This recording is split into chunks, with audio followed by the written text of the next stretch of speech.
안녕하십니까. 저는 부산 동아대학교에서 투자 동아리를 운영하고 있는 이석원입니다. 오늘 저는 이 자리에 청년들의 목소리를 대변하고자 나오게 되었습니다. 저는 이 자리에서 두 가지를 제안드리고 요청드리려고 합니다. 첫 번째입니다. 지방 인재를 적극적으로 지원해 주십시오. 그리고 두 번째입니다. 청년들에게 한국 금융시장의 매력도를 제고하여 주십시오.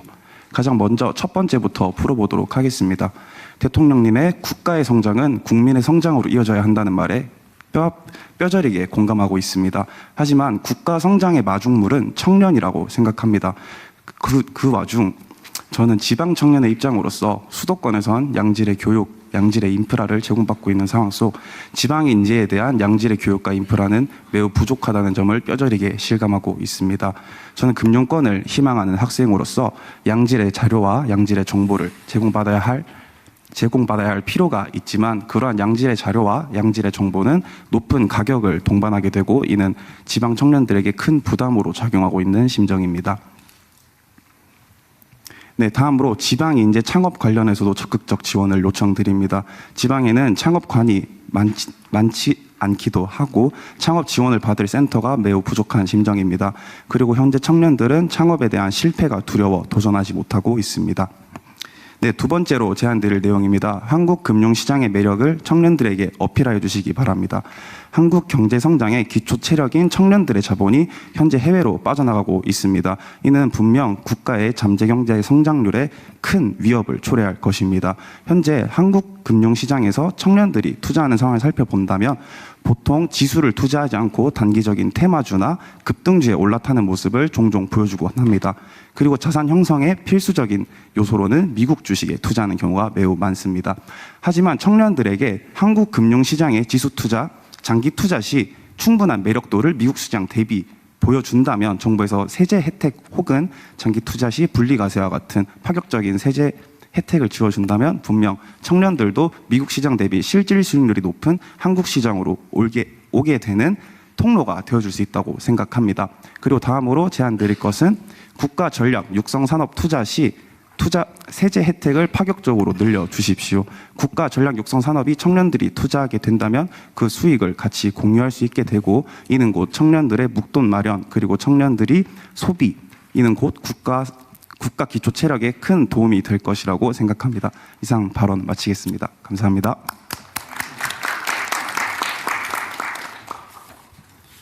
감사합니다. 네, 그럼 이제 두 번째 주제로 한 분 더 손 드셔서요. 네, 말씀 부탁드리겠습니다. 예, 전 두 번째 주제 관련해서 그래요? 그러면 제가 두 번째 주제 국민 균형 성장 및 양극화 극복에 대한 토론 시작하겠습니다. 먼저 첫 번째 발언자 말씀해 주시죠.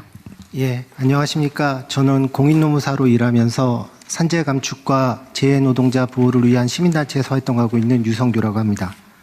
오늘 저는 안전보건의 양극화에 대해서 이야기를 해보고자 합니다. 모두 아시겠지만 산재 사고 사망이 소규모 사업장 노동자, 하청 노동자, 고령 노동자, 이주 노동자 등 취약 노동자들에게 다발하고 있는 안전보건의 양극화 현상이 심화되고 있습니다. 작년에 우리 고용노동부가 발표한 산재 통계는 이러한 안전보건의 양극화를 해소하지 못하면 효과적인 산재 감축으로 나아갈 수 없다는 사실을 명백하게 보여줬습니다. 정부의 다양한 노력에도 불구하고 안전보건의 양극화가 지속되는 이유는 대부분의 취약 노동자들이 일하고 있는 소규모 영세사업장은 정부의 제재와 감독이 아무리 강력하더라도 스스로를 변화시킬 수 있는 능력이 부족하기 때문에 그렇습니다. 사실 현장에 나가서 사장님들을 만나보면 무엇을 어떻게 변화시켜야 될지 도대체 모르겠다는 이야기들을 많이 하십니다. 그 정도로 능력이 부족하신 거죠.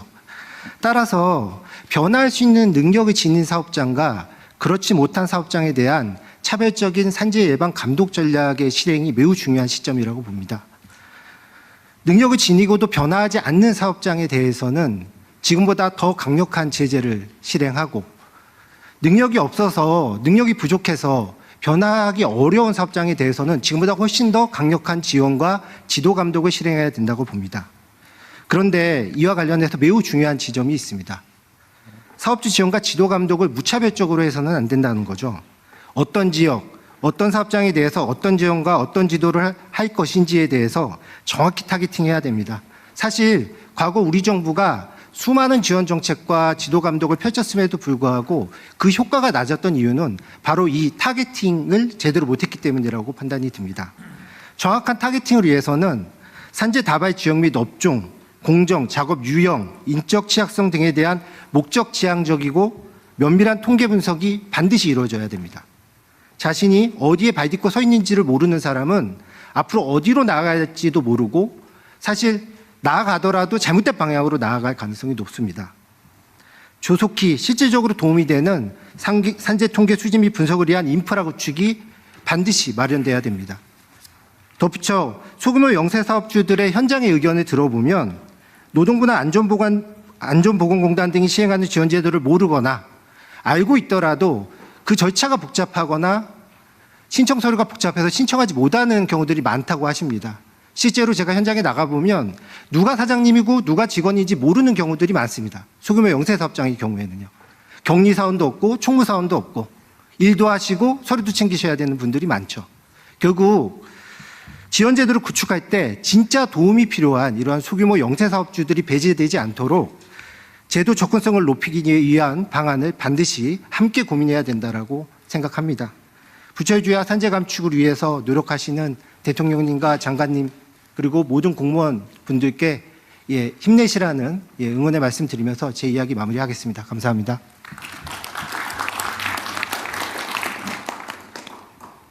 네, 그럼 먼저 장관님이 지금 이 말씀에 피드백을 주실 분이 계신가요? 네, 노동부 장관입니다. 네, 직을 건 분 한번 얘기해 보세요.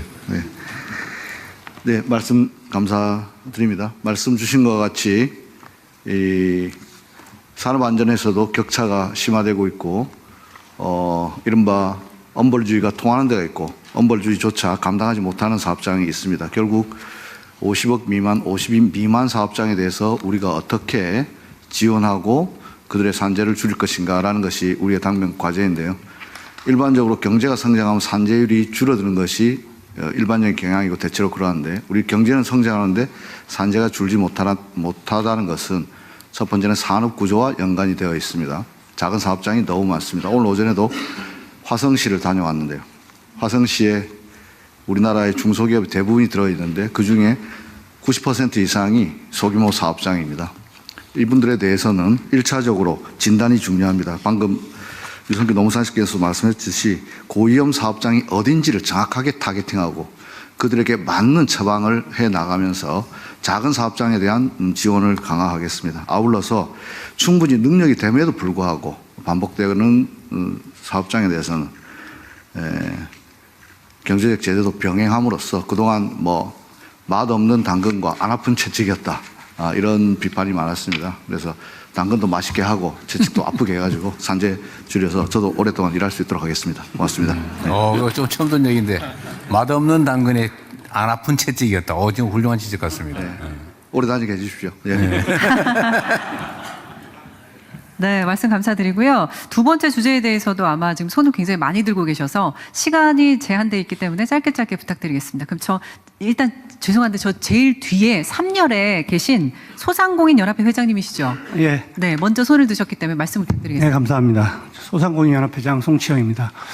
전국에 소상공인이 790만 명인데 매년 100만 명이 폐업을 하고 있는 이런 어려운 상황 속에서 저희 소상공인의 목소리를 경청해 주시기 위해서 자리를 마련해 주셔서 대단히 감사드립니다. 오늘 저는 우리 경제의 실핏줄인 소상공인들의 절박한 생존 문제를 말씀드리고자 합니다. 먹고 사는 문제만큼 급한 것은 없는데 지금 현장의 소상공인들은 디지털 소외라는 거대한 장벽에 막혀 있습니다. 저는 코로나 전에 중국에 간 적이 있는데 충격적인 광경을 봤습니다. 길거리 노점상까지 휴대폰 하나로 모든 결제를 처리하며 디지털 인프라를 누리고 있었습니다. 그런데 IT 강국이라는 우리나라는 어떻습니까? 기술의 온기가 지역과 골목까지 닿지 못하고 있습니다. 얼마 전 여의도 국수집을 찾았는데 점심시간에 재료가 일찍 떨어져서 손님을 돌려보내는 상황을 봤습니다. 만약 이 식당의 사장님께서 연초 수요 예측 데이터가 있었다면 매출도 올리고 손님도 헛걸음하지 않았을 것입니다. 이제 디지털과 AI는 단순한 정보가 아닌 생존 도구입니다. 이에 저는 디지털 양극화 해소를 위한 3가지 핵심 과제를 건의드립니다. 첫째, 소상공인 데이터 주권을 확실히 세우고 이익을 나눠야 합니다. 데이터 청구권을 제도화해 주십시오. 내 가게에서 나온 결제 데이터만큼은 사장님이 직접 받아서 단골 관리와 마케팅에 쓸 수 있게 법적 근거를 만들어야 합니다. 데이터 이익 공유를 실현해야 합니다. 플랫폼이 소상공인 데이터를 가공해 수익을 낸다면 그 이익의 일부는 데이터 생산자인 소상공인에게 배당 형태로 돌아가야 마땅합니다. 그리고 플랫폼의 책임을 강화해야 합니다. 쿠팡 사태 같은 정보 유출 시 소상공인이 안심하고 장사할 수 있도록 명확한 피해 보상 체계를 갖춰주십시오. 둘째, 민관 데이터 개방 체계를 만들어 정보 비대칭을 해소해야 합니다. 플랫폼 기업이 데이터를 정부나 지자체에 개방하면 파격적인 혜택, 예를 들면 데이터 인센티브를 주어 참여를 이끌어야 합니다. 또한 개방된 데이터와 공공 데이터를 결합해 누구나 우리 동네 상권 흐름을 한눈에 볼 수 있는 디지털 지도를 제공하고 홍보가 필요하다고 생각합니다. 셋째, 지역화폐 앱을 고도화하고 맞춤형 교육을 지원해야 합니다. 지역화폐 앱을 공공 플랫폼으로 키워주십시오. 결제뿐 아니라 예약, 오더 기능을 넣어 노쇼와 먹튀를 예방하고 날씨와 유동인구 데이터를 결합해 사장님들께 AI 경영 비서 역할을 하도록 업그레이드해야 합니다. 또한 몰라서 못 쓰는 일이 없도록 지역 대학과 지자체가 협력해 업종별 맞춤형 디지털 교육 거버넌스를 구축해 주십시오. 존경하는 대통령님, 디지털 전환과 AI 시대에서 소상공인들이 구경꾼이 아니라 당당한 주인공이 될 수 있도록 국가가 적극적인 버팀목이 되어 주십시오. 우리 소상공인들도 변화 앞에 멈춰서지 않겠습니다. 현장의 목소리를 혁신의 동력으로 삼아 병원연세 대한민국 대도약의 든든한 동반자가 되겠습니다. 골목상권의 디지털 양극화를 해소하고 상생의 토대를 닦을 수 있도록 각별한 지원을 부탁드립니다. 감사합니다.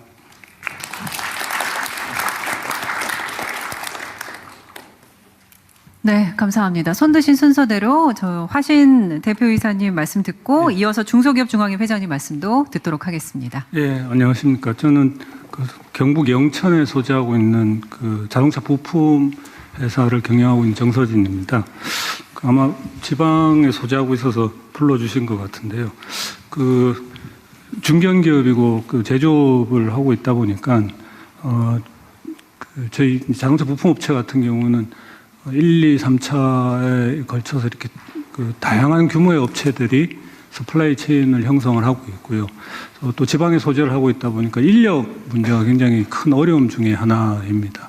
특히 요즘 같이 이제 청년들이 일자리도 줄어든 것도 영향이 있겠지만 수도권으로 많이 이동을 하고 있고, 저희 같은 경우도 입사 3년 내 이직률을 계산을 해보니까 약 30% 정도의 인원이 이직을 하고 있습니다. 그런데 지방에 소재하고 있는 기업들이 이직 관리도 힘들지만 채용 자체도 굉장히 어려운 현실이거든요. 여러 가지 이유가 있을 수 있습니다. 조그만 도시에 있다 보니까 문화 인프라가 부족하고 또 정주 여건이 부족하다 보니까 여러 가지 애로사항이 있는데요.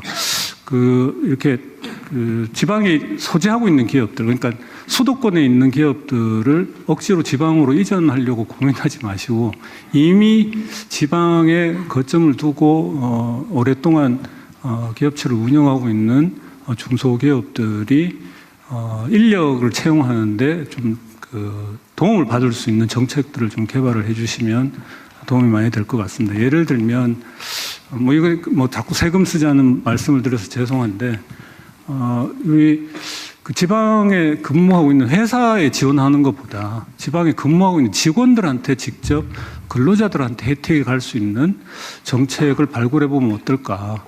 회사에 지원을 하려다 보면 여러 가지 행정적인 낭비도 크고 또 조건에 관련된 여러 가지 이슈들이 있을 수 있는데요.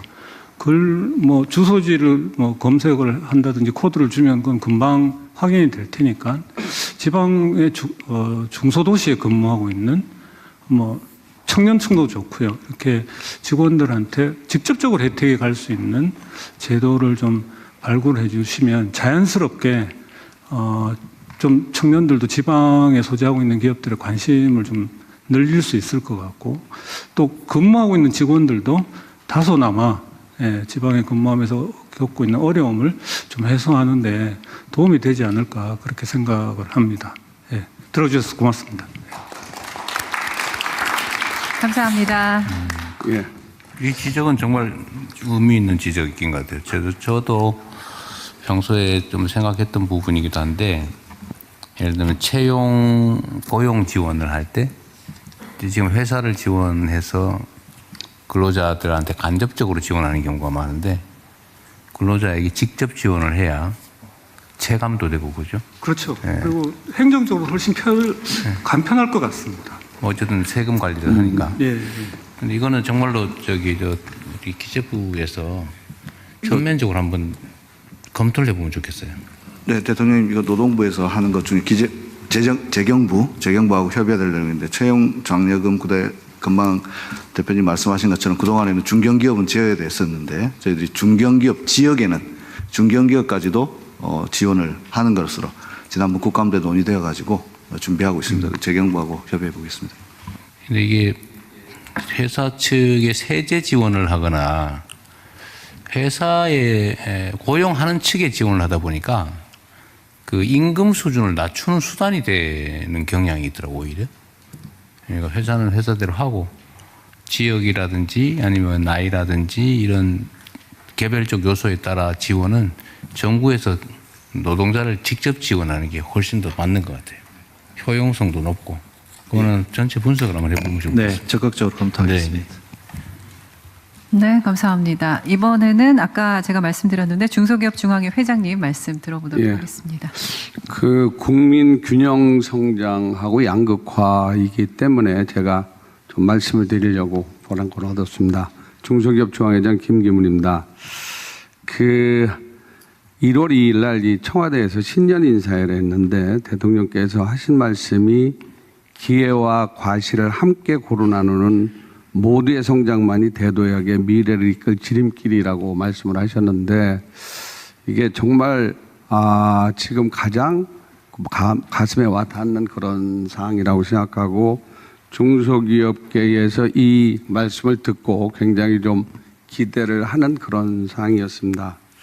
사실 대중소기업 실상에 대해서 한국은행 통계 2024년 걸 보면 이 중소기업은 99.9%고 소상공인 포함입니다. 대기업이 0.1%인데 매출액은 중소상공인이 39%고 대기업이 62%입니다. 그리고 이게 중요한 영업이익은 99.9%의 중소기업이 26%를 가져가고 0.1%의 대기업이 74%를 가져갑니다. 이건 통계일 뿐이지 제가 어떻게 뭐 잘됐다 못됐다 이렇게 평가는 안 하겠습니다.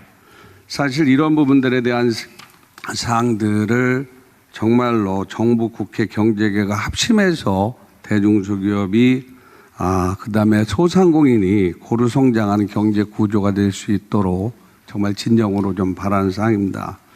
사실 요즘에 그 플랫폼 같은 경우에도 입점 기업에 부과하는 그 수수료가 45%니까 절반이 거기에 수수료를 내야 되는 거죠. 그래서 그런 부분들 때문에 그때 이제 수수료라고 그래서 우리가 이제 거기에 입점 수수료에 대한 부분들인데 요새는 여러 가지가 많이 붙어요.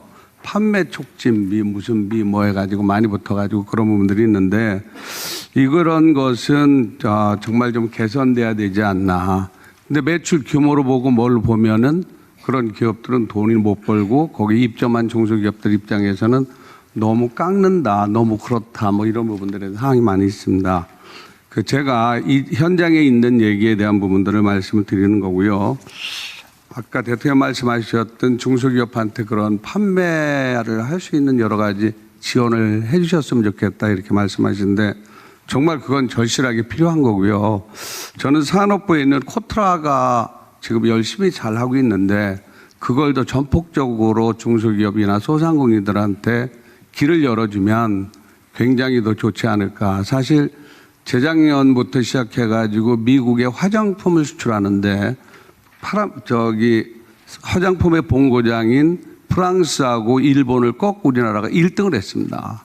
그 대단한 거죠. 우리 중기부 장관님도 뷰티, 푸드에 대해서 같이 중앙에 하고 열심히 노력을 하고 있는데 이 부분들이 앞으로는 굉장히 발전할 걸로 생각이 듭니다. 미국에 가보면 프랑스 식당, 무슨 식당에는 중식당에는 사람이 없지만 한국 식당에는 줄을 섭니다. 저도 맨하탄 32가에서 순두부집에 줄을 섰다가 1시간을 기다렸는데 내 차례가 나가지고 그 옆집 짜장면집, 중국집 가서 짜장면을 먹은 적이 있습니다. 이게 사실입니다. 그래서 이런 부분들만 잘 지원을 하면은 이 작은 중소기업이나 아까 R&D 푸드를 하신다고 나왔는데 난 그건 어디서 그런 아이디어가 나오셨는지 모르겠는데 작은 식당도 음식을 잘 만들면 손님이 매 터지거든요.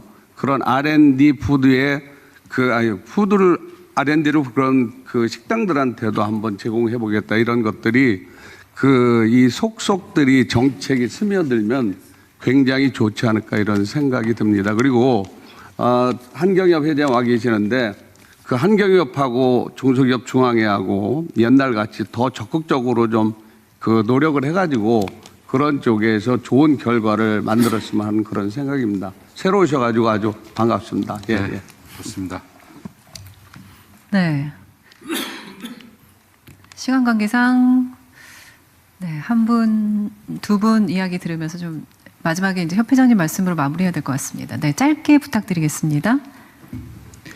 네, 안녕하십니까. 전국의 숙박시설을 기획하고 운영하고 AI 기반의 IT 솔루션을 공급하는 종합숙박솔루션 기업 더유시계 대표이사 신현욱입니다.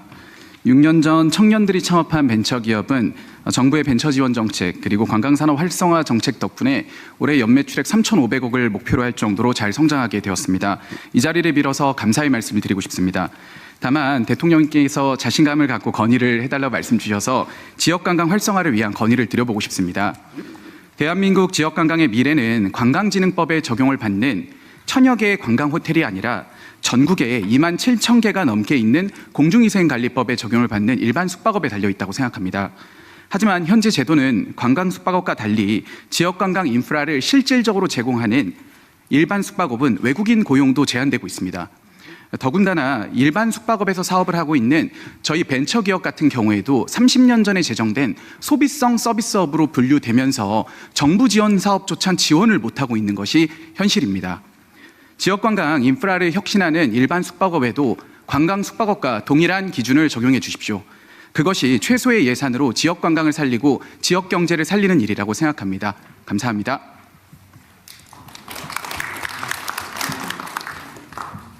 감사합니다. 네, 안녕하십니까. 저는 안산의료복지사회적협동조합 이사장 김영림입니다. 저희 안산의료복지사회적협동조합은 9,000여 명의 그 조합원이 각자 저기를 해서 그 건강할 때 건강을 지키자라는 그 미션을 가지고 예방 교육과 건강 증진 활동을 통해서 돌봄과 의료를 서비스를 750여 명의 직원과 함께 하고 있는 비영리 사회적 기업입니다. 저는 사회연대 경제에 관련한 짧은 말씀을 한번 드려보겠습니다. 한국 경제는 지금 성장의 속도보다 성장의 방식 다시 묻고 있는 시점에 와 있습니다. 경제 규모의 숫자는 커졌지만 그 성과가 모두에게 고르게 전달되지 못하면서 소득과 자산, 지역과 사회 서비스의 양극화는 더욱 심화되고 있기 때문입니다. 이제 우리는 얼마나 성장할 수 있느냐의 문제와 함께 누구와 함께 성장하고 있는가를 고민해야 합니다. 사회연대 경제는 지역을 기반으로 공공성과 민주성을 바탕으로 사회적 약자를 보호하고 지역 공동체를 강화하고 지속 가능한 일자리 창출을 통해 불평등 완화와 포용적 성장을 추구하며 돌봄, 의료, 주거, 환경 등과 같이 우리들 삶 속에 필요한 영역에서 역할을 하고 있습니다. 특히 고령화, 지역 소멸이라는 한국 사회의 위기 앞에서 사회연대 경제는 이미 지역과 현장에서 실질적인 해법을 만들어가고 있습니다. 그러나 사회적 연대 경제가 창출한 사회적 가치는 제대로 보상받지 못하고 의료복지사업이나 사회적 경제 조직이 공공재정 절감하고 사회 문제를 해결해도 비용은 조직이 부담하고 또 그 성과는 사회 전체 이익으로 기속되어도 해당 조직에 대한 실질적인 보상은 제한적입니다. 사회연대 경제가 양극화 해소의 역할을 할 수 있는 역할을 수행하기 위해서는 사회적 가치에 대한 제도적 보상이 필요합니다. 사회적 성과를 정당하게 평가하고 이를 투자 가능한 가치로 인정하고 보상하는 체계로 전환해야 합니다. 사회연대 경제를 활성화하는 데 중요한 기반은 세제 혜택, 성과 기반 보조금, 사회연대 경제 전용 금융 구축과 기업의 성장 단계별 맞춤 지원입니다. 현재 금융시장은 사회적 가치와 장기적 성과를 충분히 평가하지 못하고 많은 사회적 연대 경제 기업들이 성장의 문턱에서 좌절하고 있습니다. 전용 금융은 단순한 대출이 아니라 그 인내 자본과 성과 연계 투자, 또 정책 금융, 또 민간 금융 연결을 성장 인프라로 기능을 해야 합니다. 또한 창업기에는 실험과 실패를 감내할 수 있는 정책 지원이 있어야 되고, 성장기에는 전용금융과 판로 연계, 또 규모화 지원이 중요합니다. 도약기에는 공공조달, 또 민간협력, 지역 기반 앵커 조직 역할을 통해 사회 전체의 파급 효과를 만들어야 합니다. 사회연대 경제는 한국 경제의 새로운 성장 엔진이 될 준비가 되어 있습니다. 국가 경제 성장 전략 속에 사회연대 경제가 당당한 한 축으로 자리 잡을 수 있도록 대통령님과 관련 부처의 더 큰 관심과 지지를 부탁드립니다. 네, 감사합니다. 감사합니다. 자, 2부 마지막으로 류진 한국경제협회 회장님의 말씀 들으면서 마무리하겠습니다. 양극화 해소 최우선 과제는 역시 일자리입니다. 올해 경제에게는 청년들의 채용 기회를 넓히고 훈련 프로그램을 확대하여 주력하고자 합니다. 대기업 협력사들이 참여하는 상생 채용 박람회를 통해서 보다 많은 청년들에게 취업 기회를 제공하겠습니다. 작년에는 김민석 총리님이 오셔서 13개 그룹 협력사 500여 기업이 함께했는데 올해는 대기업을 포함하여 더욱 늘리려고 합니다. 또 지방 거점 대학을 중심으로 취업 설명회와 채용 박람회도 적극 개최하겠습니다. 노동부와 주요 그룹 최고 인사 책임자 모임을 정례화해서 청년 채용을 늘리는 방안을 폭넓게 찾겠습니다. 정부도 적극적인 청년 채용 기업에 대해서 확실한 인센티브를 제공해 주시면 좋겠습니다. 감사합니다. 네, 아까 말씀하실 게 있나 본데. 네, 마지막으로 말씀드려도 되겠습니까? 네, 저는 한국청소년정책연구원에서 청년 정책을 연구하고 있는 유민상이라고 합니다. 저는 마지막으로 쉬었음 청년 문제와 관계돼서 정부의 대책을 부탁드리고자 마지막으로 마이크를 켰습니다. 쉬었음 청년 문제는 굉장히 오래된 문제가 지금 더 불거진 문제라고 할 수 있습니다. 원래 있었던 청년들의 어려움이 코로나19에서 노동시장 경직이 나타나고 나서 그 상황에서 더 다음 단계로 나가지 못했고 최근에는 AI 때문에 또 고용이 줄어들고 있다고 합니다. 앞으로 정년연장 문제나 이런 문제가 나올 때도 청년 고용 문제는 계속적으로 굉장히 어려운 문제로 반드시 시급하게 풀어야 되는 문제로 계속 지적이 될 것입니다. 니트 청년 문제에서 제가 가장 고민하는 것은 니트 청년들이 지내는 시간은 그 시간이 그 청년들을 스스로 공격하게 만듭니다. 자기를 굉장히 아프게 만들고 그것 때문에 다음 단계로 나갈 수 있는 힘을 뺏게 됩니다. 그래서 니트 청년에 대한 대응은 훨씬 더 조기 개입으로 빠르게 다가가야 될 필요가 있다라고 하는 말씀을 드리고 싶습니다. 제가 니트 청년들 연구를 해보면 전통적인 취약층도 있습니다. 장애 청년이나 경계선지능 청년이나 저학력 저기술 청년, 빈곤 청년 이런 전통적인 어려움을 가진 청년들도 있고 새롭게 산업의 구조 변화나 아니면 여러 가지 문제들 때문에 발생하는 그런 니트 청년들도 있습니다. 그래서 단일한 해법으로는 니트 청년 문제를 해결할 수 없기 때문에 다양한 해법이 있어야 되고 다양한 해법을 마련하기 위해서는 고용부와 같은 단일 부처가 아니라 여러 부처가 같이 힘을 합쳐서 통합하는 그러한 것들이 필요합니다. 저희가 보면 고등학교에서부터 니트 청년 문제가 발생합니다. 교육부에서도 굉장히 중요하게 다뤄주셔야 하지만 저희가 이런 문제를 같이 논의를 하려고 하면 다부처를 같이 모아서 같이 연결된 정책을 펴자고 얘기하기가 상당히 어렵습니다. 그래서 이 쉬었음 청년 문제가 굉장히 강조되고 있고 앞으로도 심화될 것이다라고 예측이 되고 있기 때문에 이런 문제를 같이 해소할 수 있는 좀 다부처적인 상식 기구가 만들어졌으면 하는 것이 저의 바람입니다. 그리고 이것은 또 지역 불균형의 문제와도 상당히 관련이 있습니다.